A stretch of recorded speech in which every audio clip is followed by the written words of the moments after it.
Prilly Latukonsina menambah deretan pesohor tanah air yang memiliki klub sepak bola. Lewat unggahan di video Instagram, Prilly mengumumkan bahwa ia sekarang pemilik baru klub Persikota Tangerang. Perempuan juga bias, akhirnya bisa resmi mengumumkan kalau sekarang aku bergabung di Persikota Tangerang sebagai pemilik, tulis Prilly di keterangan unggahan, dikutip dari akun @prillylatukonsina96, Minggu, tanggal 30 Januari tahun 2022.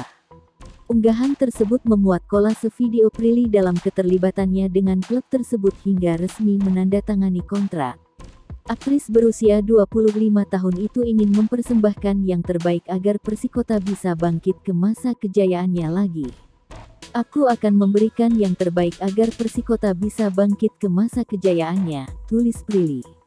Pemeran dalam film horor Danur itu bahkan menargetkan Persikota bisa menjadi juara Liga 1 Indonesia ke depannya. Aku berharap beberapa tahun ke depan Persikota bisa menjadi salah satu tim terbaik dan juara Liga 1, tulis Prilly. Tidak ada yang tidak mungkin.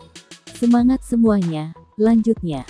Sebelumnya, diketahui Persikota Tangerang diakuisisi oleh Gading Marten pada Juni tahun 2021. Gading Marten kemudian bergabung ke Persik Kediri dan menjabat sebagai Vice President Marketing.